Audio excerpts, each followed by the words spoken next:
Afternoon, Jay. Afternoon. How we doing today? Doing good. All right. Everything turned all right from the appointment this morning? Yeah. Dentist appointment. Yeah, I know. Everything was fine. I know. I didn't want to say what it was, but glad that's happening. So, we're here this afternoon. You probably noticed if you're a repeat viewer of ours, Justin made me slip over to this side of the camera in the chairs, took away my best side of the profile, just so he keeps looking good versus me. But so I can watch the camera to make sure that it doesn't shut up on us. Yeah, I know your vanity lives out beyond that excuse. The other side's my better side. I'm better on that side. Plus the tattoos and everything look better on that other way. Okay, yeah. All right, we'll live with that.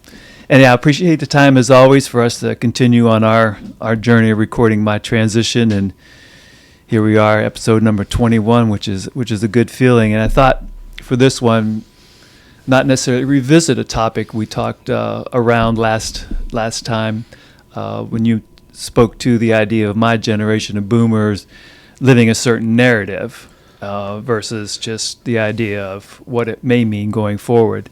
But I did want to spend just a little bit of time on that today, and we'll be cautious of our time because you got an appointment coming up at 2. But it's more about where I'm at in the journey and recognizing that we really need to stop and give ourselves a little bit of time to enjoy what we built rather than worrying about maybe where we've been, all the trials and tribulations of transitioning into this phase of life, which we've spoken to several times throughout our recordings in the past of, kind of the non-financial points of retirement, of, kind of the personal obstacles that we need, the social obstacles that we run into, rather than just the finances. But thinking about this moment in our time, which I've labeled, the Encore phase, being more of should be our laid-back period of life, right? Mm-hmm. We've spent all the years working and getting ourselves to this point. We're supposed to be a little bit more laid back. But I want to stop that and pause for a moment and say it's not necessarily about laying back because we have much more to live in front of us, but maybe it's more of a remix of our life, right? We've got a certain vibe about us now because we have some freedom, and even though I've used the term encore to describe this time of life, I don't want it to sound, and I've looked back over some of my writings in the blog too of Terry Thoughts, I don't want to, and I think I've avoided this, but I don't want, since I'm using the term encore, to mean like this is a second act. Mm-hmm. I think I'm beginning to feel more comfortable with this being more of a remix of our life and an opportunity to set new goals, a new purpose beyond life's work that we do from the corporate world, or if we're building our own business like you are and others. But I also want to say that I think, as you mentioned in our last recording, the narrative that we lived, right, my generation, but I also think it applies to any generation that's viewing in and listening to us. The dominant theme, at least I'll stay with us, was, okay, you finished out your career. Mm-hmm. You collect the pension, even though we know there aren't many companies giving pensions anymore. But then you have, the idea of picking up a hobby. The old days, they said it was always golf, but mm-hmm. I'm not a golfer, and many people are not. But after finishing up your career, you went into picking up your hobby. But it was more importantly kind of fading into the past, or fading into the background when you got older and you retired. I think was more of the message, right? You supposed to settle in and just retire. I think of my grandfather and the idea of just settling in and aging, and everybody just kind of didn't pay attention to you mm-hmm. in those older generations. I think the script is being flipped, mainly because, as we've examined, retirement isn't, your father's or your grandfather's retirement any longer, right? This is a whole different way of looking at life. Mm-hmm. Because, again, the longevity that we have, the health that we have within that longevity keeps us more active. We should be thinking about ourselves as living another lifetime, and we've addressed that in many different ways. But it seems like, as I look at this and I feel about it, and I'm in one of these little funky phases of my life again in my time, where I'm catching myself running this hamster, cage, just running. And with that, of course, that reel is running of of where I've been, where I want to go, what life is today. It's all good. Mm-hmm. But it seems like I'm on that, that hamster wheel of just running. And I did write about this as saying, I think we have to feel comfortable when you're going to have these moments in this phase of life, because you have a little bit more time where when you're working, even though when you get yourself in a funk, work schedules, routines kind of keep you moving. You don't have a lot of downtime. Mm-hmm. So you're not necessarily falling into traps. But, when you have that trap, and I think it's easier in this phase of life because of the free time that we have, we think about, we spend our life in service of others, right? But again, no different than what you're living Mm-hmm. in others. We're raising a family, so that's a service to our family. We're building our careers or our businesses. And then we look at all of that, and then we settle into, what do we do next? That next could be a lot of different things. But I think with this thought, I want us to, we have to begin to start flipping the script a little bit, because in retirement, in the Encore phase, especially with your generation and those younger, you're still going to build a career of some sort, whatever that may be. It may not be a traditional career. You may be an entrepreneur. You're definitely not going to have the pensions, right? So when you think about the financial aspect of your retirement years, Mm-hmm. If you're fortunate enough to be maybe a late boomer generation like mine, I was lucky enough to have two companies I worked with that had a pension. The first company I was with, obviously they're not anywhere near where they would have been had things stayed the same back Mm-hmm. in that day, but still there was something of a pension given, and the second company was likewise. But a younger boomer to a millennial to other generations, that pension piece of the financial equation isn't going to be there, so you have a lot more to worry about. I don't want this discussion to focus on the dollars and cents, because that's up for folks like yourself to deal with. For me, it's more of the non-financial pieces. But if we're talking about flipping the script and you don't have that piece, you still have the idea of playing service to others. If you have a family, or if you don't have a family, you're still maybe having to work around helping out maybe with aging parents. That will be a part of, I think, newer generations. That's part of this retirement life, and that could bring some difficulties and challenges as well, things you may not have planned for. Not to ramble on it, but I think what we need to focus on here is a little about what you spoke about in your daily note of the freedom. Mm-hmm. Not just freedom of this time of life, but freedom as an individual. You immediately went to the woo part in your daily note about the level of consciousness. And not to dive that deep, but you talked about being, if you're operating from a low level of consciousness, this is the key point that made me stop for a moment, is you get stuck living under narratives that have been told to you, and they're powerful and appear to be your reality, so they're hard to overcome. I think that has a lot of value, right? I mean, our reality is what we see, Mm-hmm. or what we believe. And if we allow the narratives around us to dictate that, like I catch myself in that, and that's where I felt like I was in that hamster cage, running that wheel. I'm not living that narrative just saying this is all that I have, but I think it's more of a part of giving yourself the opportunity to be thankful for what you've built. Mm-hmm.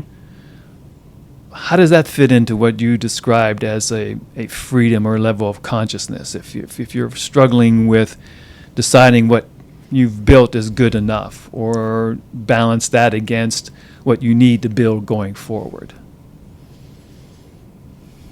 I don't know. I don't initially see a connection to it. Because when I was talking about like the freedom and the narratives that keep us down, like the narrative is you can't do whatever because you come from this side of town. You can't do whatever it is you're trying to do because you only have one parent at home. Like all these stories that when you look at the narrative, you can see that there might be some truth to that. Like there's more obstacles to overcome, but that doesn't mean that you can't do something. There's plenty of people who have come where people have come, like, have had the same situation, that they've achieved the things that they wanted to. But it's when you believe it. But the book that I was reading is called The Stairway to Heaven. It's 9 Levels of Consciousness by Tara Springett, and it talks about the different levels, and like the lowest levels you can't see beyond the narratives that are given to you. So like that's when I was talking about the freedom, is like one way to kind of find more freedom in your life is to elevate the level of consciousness that you're operating from.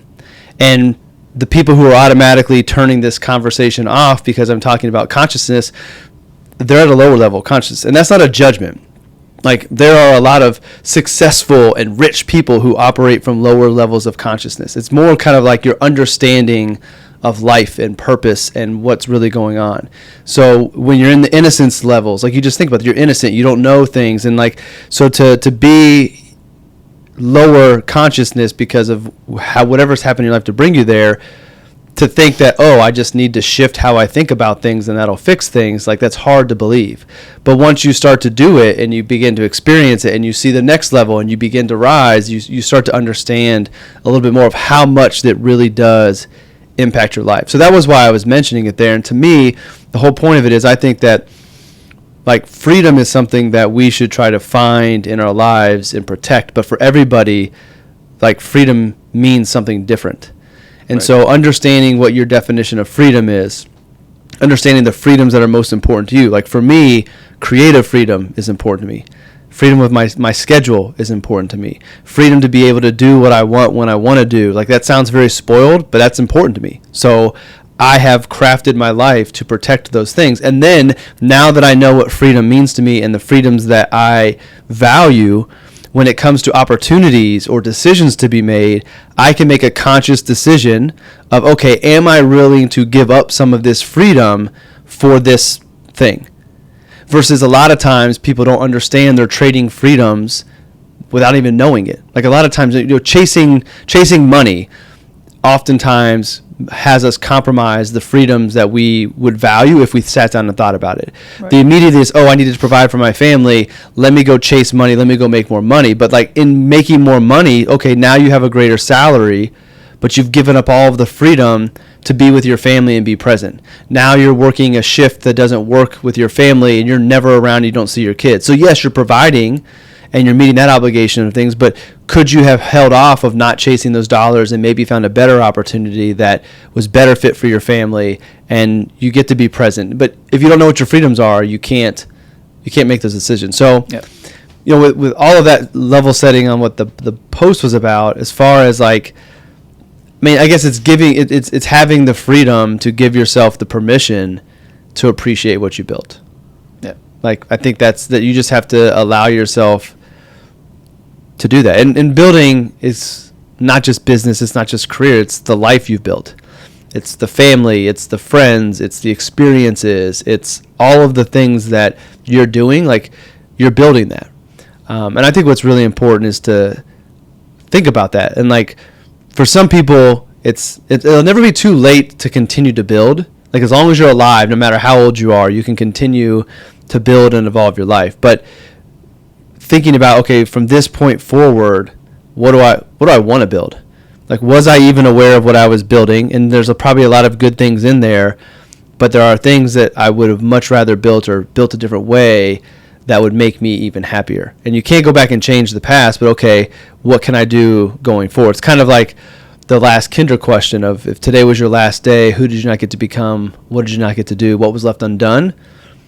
Same thing. Okay, we can't go back and do that, things you didn't do, but going forward, can we address any of those things and bring that to today's life and change that, so that in 10 years, when you answer that question, you can honestly say, there's nothing I didn't do, nothing I didn't get to become, nothing I didn't get to try. I did it all, and you minimize the regret. So I don't think that actually answers your question, but I don't know if there's a direct connection of freedom to taking the time to appreciate what you've built, other than allowing yourself to actually do it. And sometimes we don't want to do that because we don't want to be prideful. We want to be humble, so we don't want to sit and think that, oh, look at this great life I built, because some of our values tell us that that's not a humble thing to do, and pride is bad, but I don't think it is. Yeah. Yeah.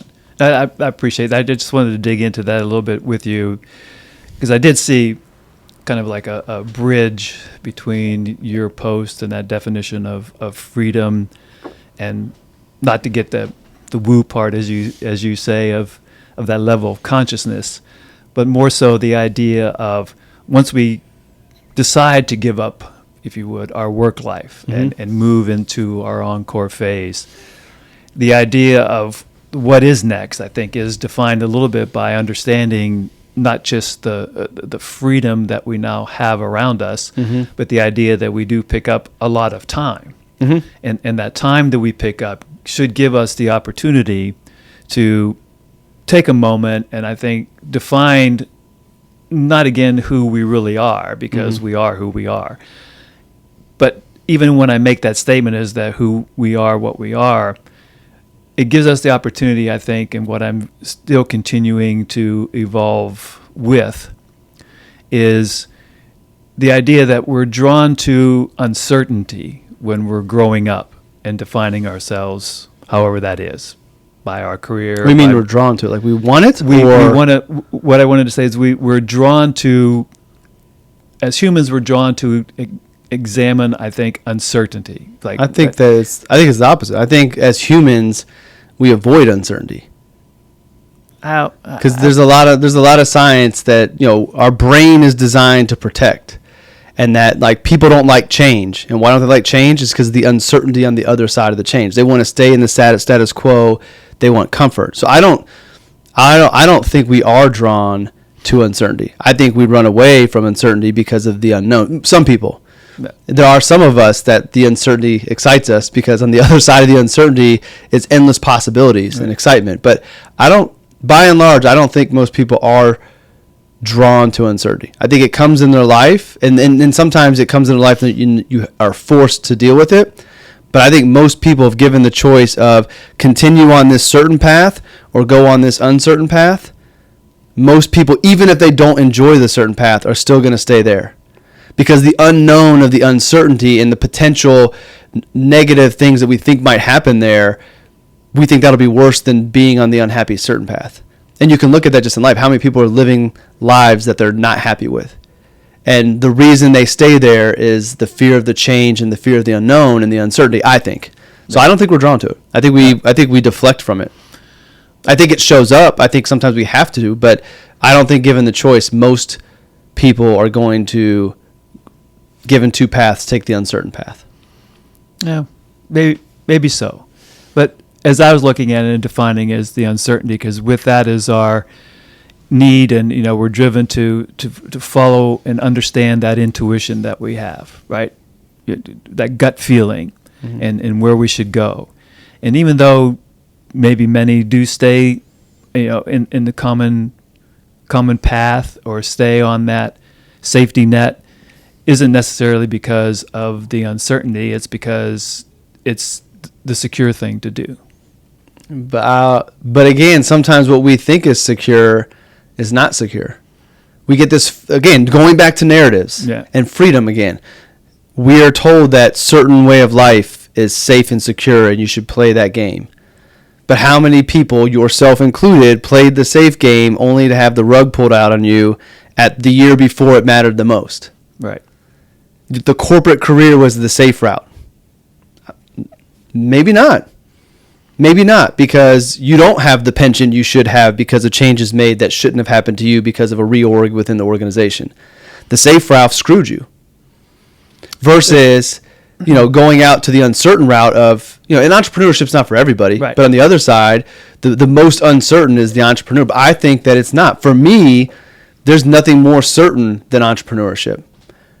Like, I will bet on myself 11 times out of 10. And things will change, and it may not play out the exact way, but I'm going to figure something out, and I'm going to succeed, and nobody's going to stop me from getting to where I need to be.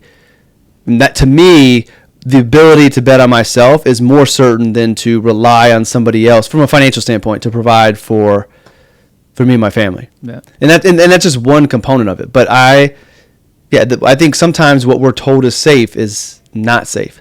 It's safe from the standpoint that there's some predictability day to day, but there's still just as much uncertainty around that than going a different direction. Right. And again, if you have found your lane, what's more certain than your ability to do the thing that you're supposed to be doing? I think that's the most certain, versus there's all these other forces on the safe path that you have no control over.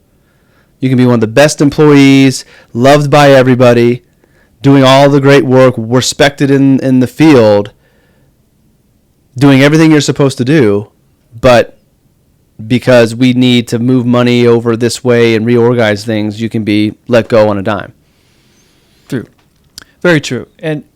But I for me, it's the idea that the secure path or following a career, yes, I guess maybe you can say that is. I don't think there's anything wrong with. I don't think there's anything wrong with following a career path. Right. I think that the safety that we believe is in that career path is overstated. The safety that makes us feel comfortable is a paycheck every 2 weeks and benefits, and that's not insignificant. But that's not guaranteed that you're going to have that forever. Right, because there are no guarantees forever on anything. Right. Just as trying to start your own business. Point of it is it that much safer than entrepreneurship? And again, those are the only ways to do it. But the belief for society is it is safer. You are safer to go into a corporate environment and work and do work for somebody else and build a business for somebody else. And we need people to do that. And there's nothing wrong with that. But it's not as safe as people think it is. No, I think that I'll give you that. I think that's a very, very true analysis and appropriate for life in general and for the majority of people. For me, it's always been that, if you're taking a corporate path versus a true entrepreneur path, as you said, there's no guarantee in any path. It's going to be what it's going to be based on multitude of factors that we do or do not have control over. The idea for myself and others to stay the corporate path, maybe it was the security of it all. Maybe it was just the time of when I was born and how I had to do things. And yes, I'll say that was more of my drive to stay that route, even though I gave a little bit of an entrepreneur try and opportunity when one of those moments in my career happened where it was, let go because of reorganization to decide it was the right time in my life to try it. Didn't stick with it maybe a little longer than I should have, or maybe it just was never meant to be for that point in time. My comment about being driven to uncertainty is, I think, more along the lines that as basic humans, even though we may be afraid of uncertainty, but I think internally, we may not like uncertainty, but I think the idea of we all have an intuition that we follow. We all have the opportunity to tune into that real solid part of who we are and develop upon it. Whether we capitalize on it or make that step in that direction, yes, indeed, is a decision that we have to make. But my point is, I think that decision on what we make is based on where we're at in that time in our life and what we've got to do. For someone like me who feels that, that time to take that step, didn't happen because I was more concerned, and I will give it to you that I think it was more given on how basically I felt in myself of making that happen while I was raising a family, while you and Kristen were young, and not succeeding or not being able to give you all what we would want to have, or what I wanted to give you by trying to do that without the security of a paycheck every 2 weeks or benefits. You couldn't have built that with that mindset. There's nothing wrong with that. But at the end of the day, it's the Henry Ford. Whether you think you can or you can't, you're right. So if you have that underlying doubt in your mind of, I have kids, I don't know if I can, but I don't know if I'll be able to succeed, and what if I fail, then it's not going to work out to where it is. Versus, this is what I'm supposed to do. I'm the best at this. It's going to work out. I may not know exactly how, and it may not be smooth, and there'll be bumps along the way, but I'm going to make this work. You have a much greater chance of succeeding with that second mindset versus the other. So if you have that mindset, which, I mean, there's nothing wrong with that. And like, again, our brain is designed to protect us. So putting these thoughts putting these thoughts out there that like, don't take that risk. You have that's all natural and designed to protect us in the family. But if you acknowledge you have that mindset, that doesn't mean anything bad. It just means that whatever it is you're wanting to do, you probably aren't going to succeed, because your mind is going to keep you from succeeding. It's going to make you stop too early. It's going to make you second guess decisions. It's going to make you not take risks because you don't believe that you can. And, you'll see it when you believe it. If you don't believe you can do it, then you're not going to see it happen. Right. And again, that's like super woo stuff, and I don't expect everybody to believe that. But when you get to the level of consciousness and understanding, you will see that that's work. You'll look back over your life and be like, yeah, all the things that I knew I was going to do, I did. All of the things I doubted and I wasn't sure about, they didn't happen. Is that a coincidence? No. It happened because you believed it and you were going to keep on doing, and you're going to make it work. And you saw things that you wouldn't see because you were moving in that direction, versus the doubt allowed you to see all of the things that would keep you from moving forward and succeeding, so you didn't do it. And that's not bad. And one other thing I want to say is, we were talking corporate and entrepreneurship. I don't want that to be law. Like, I don't want that to be the focus of the conversation. Even within corporate, like one corporate job versus another, like there's still safe. One seems more safe than the other for X, Y, and Z. It's like, to me, that was the easiest way to explain the differences of like the false sense of security. Right. But even within corporate, or even within two entrepreneurial ways, you can find that like disconnect between the two. Oh, absolutely. No. Let me do the camera real quick. It's back on us. Okay. Go ahead. All right. So, no, those are great points, and I'll just say great wake up calls. I think what you just described is true, because even within corporate life, you can be secure and just follow what you're defined to be in a corporate life, or you can be a little more, I'll just say entrepreneurish, if I can coin that term, in the corporate world. And do what you believe can be done with a position or your team inside of a corporate structure, which isn't necessarily a good thing to do at times, because they don't want you to do those. Mm-hmm. So you're right. It doesn't have to fall between, this is a corporate path and this is an entrepreneur path, because there's other ways of perceiving that. When I went this route with the point I was trying to address in this phase of life is, however you came to this level and what we just described, I think you're probably right. It probably does describe the majority of people, of whether you're secure or not secure in your decisions along the way. Either way, I still think it's a matter of maybe not security, but a degree of risk taker that you may or may not be. Mm-hmm. Again, they're all, I think, interrelated and interdependent upon themselves and the factors that play into all of this. Because even though I can say that, sure, staying in a corporate environment is the security of the paycheck every 2 weeks and the benefits, and again, we know that's not guaranteed, versus, okay, believing in yourself to take that step and do it yourself. But I want to just make sure we tie that back into the basis of why we're here this afternoon, always in our discussion here, is we're at this phase of life, and so we're looking at a different phase of life. And what I want to bring back into focus, to take it off course again, is the idea that at this phase of life, we have the opportunity to fall victim to that same trap of being secure, right? Mm-hmm. And not taking the risks to maybe do some things that you should be doing at this phase of life, because of the idea of being secure or being a risk taker. Exploring yourself or trying to do something new at this phase of life might be, for some, and myself included, a little difficult to accept because of that risk factor, that we need to be more secure at this time of life, right?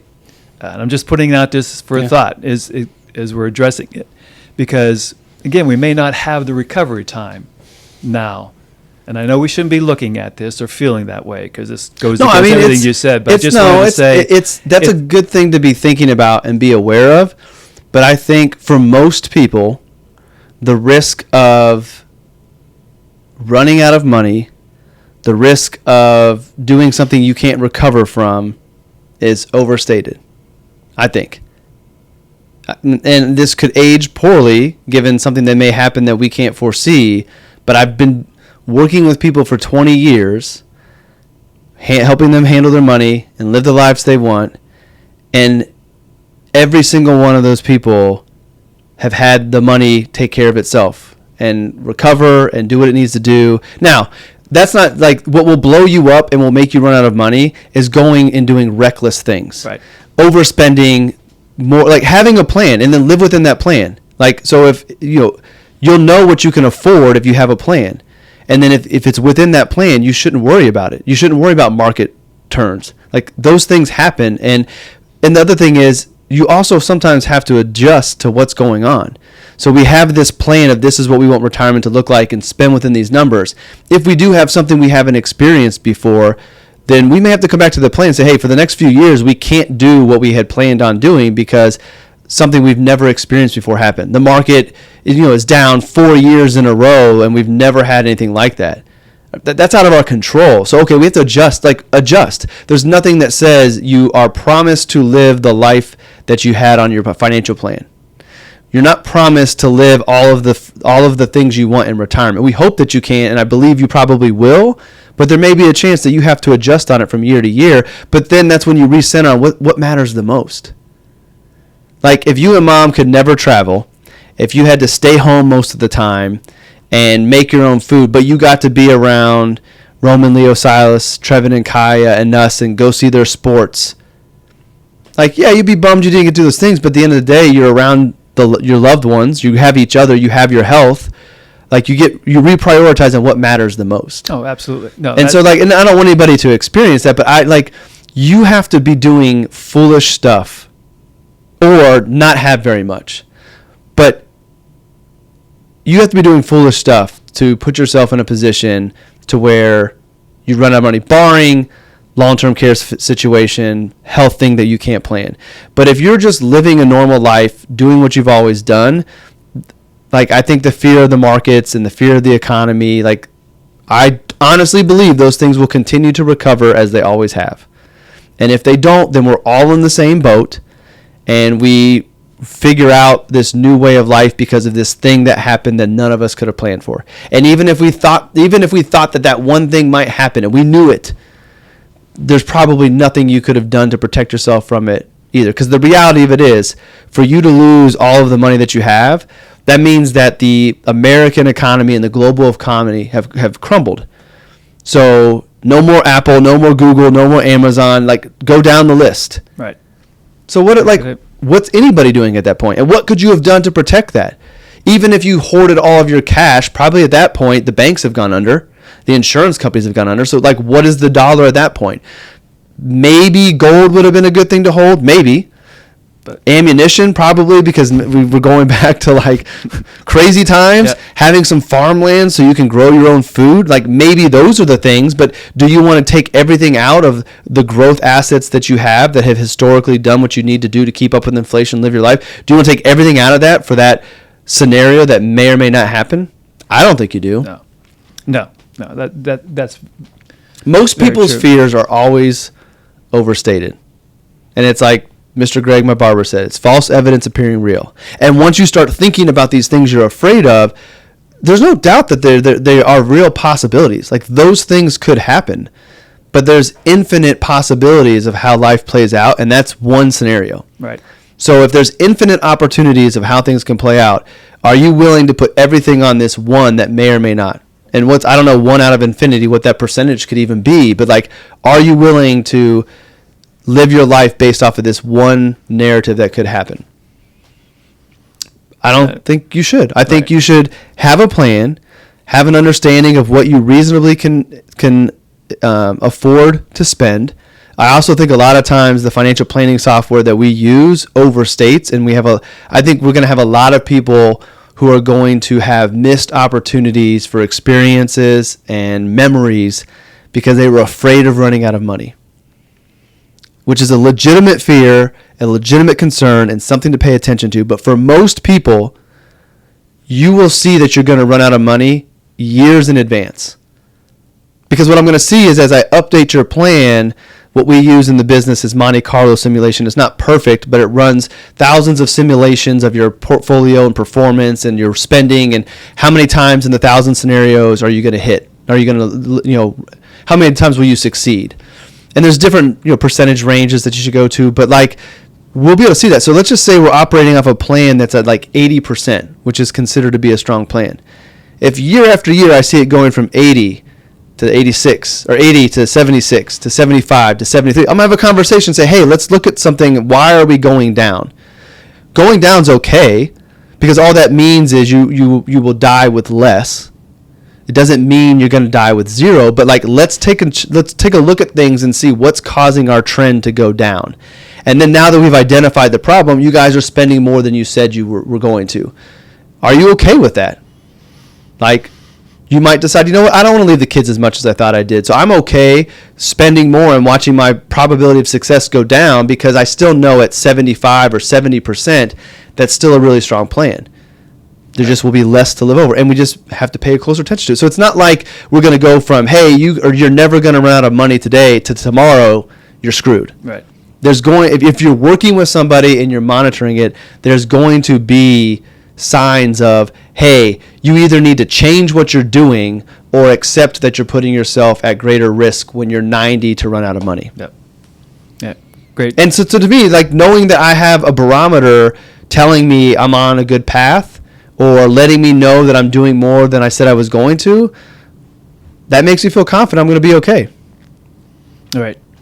Yeah, very, very good. And that's kind of a little bit of where I was intending this discussion to go, because, again, as we started out talking about, we wanted to be conscious of giving ourselves the freedom to enjoy what we built. I'm going to take my freedom to interrupt you. Yeah. I think your Encore phase should be an exciting phase of trying the things you didn't get to do earlier.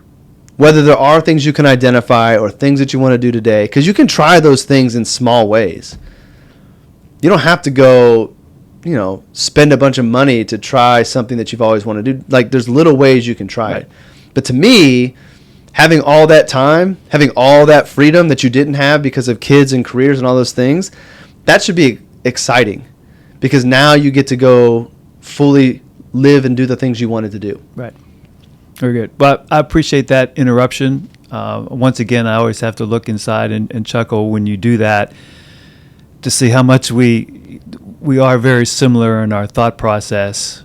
And again, I don't know how you define this, and I'm sure there's some connection, but if you were to look at my notes and where I was going with all of this, what you just cited, so it does push me up a little bit, which is okay. Let me see this real quick. I just want everybody to see how big the font is. Well, I have to do that because, this phase of my life, little lighting, I got to do this and then not have to always use the cheaters. Plus, he's gotten to be a big shot, but still won't have a teleprompter to let me do it without having to worry about it, so that's why I got it. Podcasts are meant to be just off the top of your head. Have a couple thoughts and just let the conversation flow. A couple thoughts here. I know, that's literally probably half of a page of text. It's just so damn big. It is 3 pages. It's not as big as he's making it be, because he's taking the liberty to make his old man look like an old guy. But anyhow, back to this point you just made. I do chuckle inside in a very, very positive way when you do that, to truly see how in sync we are as individuals and as a father to a son, because as what you just stated was the overall driving underlying cause of today's discussion about not just enjoying what we built, but what I'm seeing and would want this message to be the folks out there at this phase is, because I do talk about, this purpose isn't a fixed destination. It is a living, breathing thing that continues to grow with our circumstances. It's an evolution. Right. Because as you experience one thing, you get exposed to new people, new ideas, new possibilities. So once you experience something new and you see from a new lens, like, oh, there's other things that are possible because I did this thing, you just keep on hopefully seeing new things that excite you and call to you. Right. And that's what I want our driving message to be to those out there that are viewing this or listening to it. And I'm trying to run the same theme that what we're doing here inside of Terry's Thoughts as well, is that point indeed, Jay. You're absolutely right. This should be a good time in our life. And even for those who are similar to myself, who have to be very pragmatic about the plan and what we're doing and how I continue to grow and not being a huge risk taker. But all of that driven by the right reason of not wanting to be a big risk taker, because I still feel, and maybe this is just a core of my DNA, an obligation to make sure that if that moment comes when I'm not here, because again, we're not promised tomorrow. Mm-hmm. And even though I've, outlived my father, and even though I know we have the DNA of good genes on both sides of our families, we're not given tomorrow. Mm-hmm. So I still live with an obligation to make sure that when that moment, and this is not meant to be a downer in our conversation, but it still goes to the point of driving why I live my current day, and maybe I'll get better at it. I still have an obligation of feeling that service to mom and the family, to make sure things are in a right spot. And I know you're helping us make sure that happens. But just an underlying cause, I want to make sure that, at least from that standpoint, what I do is the right thing. And I know I'm, you know me, I haven't done anything that's really crazy anyways. Mm-hmm. I need to do that from time to time just to allow us to enjoy that. Mm-hmm. And that'll be coming here. But again, to the point I wanted to make was the retirement is that phase of still wanting to feel secure, still wanting to explore, still wanting to be, and I'll still come back to living on a little bit of that, deciding to live with the uncertainty and use that for what it's meant to be. The opportunity to learn and trust your intuition. I think we have the opportunity to do that now, where we may not have earlier. But it's about raising, I think, the level of awareness that we can live a more fulfilling life as we age. Mm-hmm. That should be our drive. So you're absolutely right. But I'm saying, even though you interrupted and made that position, I just find that interesting that that's exactly how I felt and what I wanted our message to be here today. And what's driven that home was, Mom and I went to the concert at Symphony on the Prairie last Saturday. And it was a tribute to Sir Elton John and Billy Joel, kind of, they called it face-to-face, like the dueling piano sort of environment. It's a great show, but in there, the gentleman that played Sir Elton John's figure, he referenced an individual who's been to every one of their concerts out there at the Symphony on the Prairie. Mm-hmm. And he made reference, and I forget her name, but it was a 96-year-old woman. Mm-hmm. He said, she's here every year that we're here, and they've been there however long Symphony in the Prairie has been in existence for us in town here.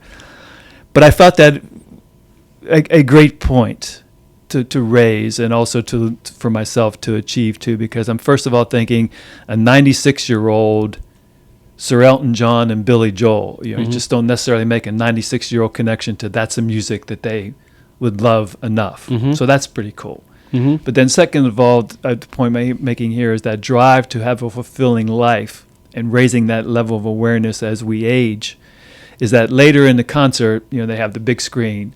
So later in the concert, they had a close-up of the one gentleman, and in the background, you saw there she was. She was there. She was on the dance floor, and she was dancing, and I'm saying, geez, that's the fulfillment of this time of life. She didn't stop living. She didn't stop living. And she's, obviously, that's probably been her whole life. If we get to talk with her and know her, that's probably the way she's been her whole life. Mm-hmm.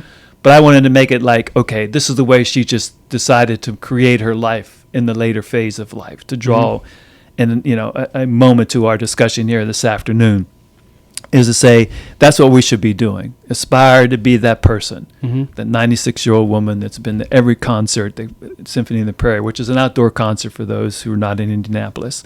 To in endure the heat 96, too. Yeah, it's hot. To endure 90-some degree temperature heat, to be out there every year at this time. But if she would have listened to what was safe, right? I'm 96. I can't go out in the heat. I'll have a heat stroke. I'll be dehydrated. Like, yes, that's a possibility, but like, hey, she's been doing it every year, so she knows she's not going to be dehydrated. But I just think that, like, sometimes people think because they're of a certain age, they need to slow it down and shut it down. Yeah. And again, if that's what you're thinking, then your body's going to do that. I guarantee she is a young soul. And Absolutely. 96 is just a number. She does not identify as 96. And that's why she's 96 years old, out on the dance floor, 90-degree heat, is because she hasn't let her mind bring her body to that. And now eventually the body, catches up. And I'm sure she's not as vibrant as she was even at 90. Right. But still, nonetheless, like it's a state of mind. Absolutely. Absolutely. No. And I want to say one thing. That you mentioned intuition a number of times, and we didn't talk a whole lot about it. Not that I want to challenge you on everything in this episode, but I don't think people listen to their intuition as much as they should. Because if they did, the safe path, the risky path, like risky wouldn't feel as risky anymore, because I don't know why, but my heart is telling me, my gut is telling me I'm supposed to do this. It's not risky because that's telling me. And, going back to all of the spiritual stuff I believe in, like I think our intuition is direct communication from the divine. Right. Pick your divine being. It is telling us where we're supposed to go. And if you can listen to it, it's never going to steer you wrong. Again, go back through life. How many times have you listened to your gut? How many times have you followed your intuition? When has it not led you to where you're supposed to be? Now, you might zigzag to it. Your intuition may tell you to go here, and you might have a quote-unquote failure there. But in that failure, because you followed your intuition, you learned this thing that took you over here. And over here is where you really were supposed to be. So I would just encourage people listening to practice listening to your intuition. And if you don't know what that sounds like it's that gut feeling that you've had sometime in your life. It is a calling that you feel that is coming from your heart. Like you've had these experiences before, you just may have dismissed them. And the more you trust it and the more you follow it, the more comfortable and more confidence you'll have doing it. But I think that is the ultimate guide. So that's why, to me, the authentic life, as much as I don't want to live in absolutes, living your authentic life, aligning your spirit, mind, and body, which then aligns your money, is the answer to everything. If you can find your way towards that, then navigating life, navigating the Encore phase becomes a lot easier, because you're just going to where you're called. You're going to be called to do certain things. You may not know why, but you're not going to question it, and you're just going to trust that everything works out, and everything does work out. And sometimes the everything working out ends up being something you wouldn't have chosen for yourself. So we're going to use money. Let's just say that you trust your intuition, you follow this thing, you go into a position to where you make less money. Right. On paper, you wouldn't choose that. But in that making of less money, other things in your life, your perspective changes, and you realize, I'm actually happier making less money. I'm happier because we have more than enough to provide for my family, to do the things that we want to do. I'm doing what fulfills me and what I feel I can bring to the world. And at the end of the day, I don't need that extra money, because with that extra money becomes more work or different hours or different things. So it sounds crazy, but sometimes more is not better. Less is actually better. And it's hard to allow your brain to make that decision for you. But your intuition can guide you, and when you trust it, it rarely steers you wrong. Yeah. No, very, very true. And we can go on with this. We might that could be another conversation segue another day, because we do have to be sensitive to, you got a call coming up here in just 10 or so minutes. So we'll wrap this up, kind of try to bring it full circle around to say my message today was to be that this retirement phase, this Encore phase, can be secure, but you have to make it that is fulfilling part of your life. Mm-hmm. To be driven to being more fulfilling for all the reasons we spoke about throughout this moment. And you define what's fulfilling. Right. So just because I'm here telling you take risks and do if that's not you, don't do it. Exactly. But if that is you, do it. Again, back to what's true and authentic to you. Right. And our purpose here is to have our little debates back and forth and challenge one another, but also this is to be our message to those listening in who are either thinking about giving up that secure corporate job and come into this phase of life, or willing to want to make that leap into being an entrepreneur or exploring a new phase of life, whatever that means. Doesn't have to be this phase of life, but I think the script does have to be flipped, in that this is no longer to be defined as retirement. It is maybe not even defined to be an Encore. Maybe it is defined to be just that continuation of life that you're developing into fulfilling, the aging part of your life in a way that, as you said, can be defined as you want. Because really now this is the time for you to tell your own story if you've never done so in your previous career, if you would. Because this is now my new career, right? This phase of my life is my new career. However we want to think about it, but it is my new career. It is my new me. It is now my new life with Mom. And it's my new, it is my life now with you and Kristen and in the family with Ange and Devin and the grandkids. It's all different now because I have now more of the time, because that's always been who I've been. My life has always been around us. Nobody else. It's always been around us. I just get to have the opportunity to really enjoy it more. So, as I said, we got to wrap this up now, so I'm just going to do that. And Jay, thank you as always for your time. And for all of you listening, kind of always in it with, never quit searching, never stop, and always continue to look for that greater purpose in life. I know I've changed my words a little bit because I want to continue to develop that as well. Hey, that was my start. I want to show evolution in this part too. So, so we move on, we continue that search, and I think it really is about the greater purpose that we need to serve, maybe not in life, but for ourselves. So as always, Jay, thanks, and safe travels this weekend. Hope this escape you make to get your chakras back in sync and aligned happen again this time around with your buddies. I'm pretty aligned right now. Just a good trip out to Sedona. It will be, as ours. All right, Jay, as always, thanks very much. Appreciate it. All right. Have a good rest of the day. You too.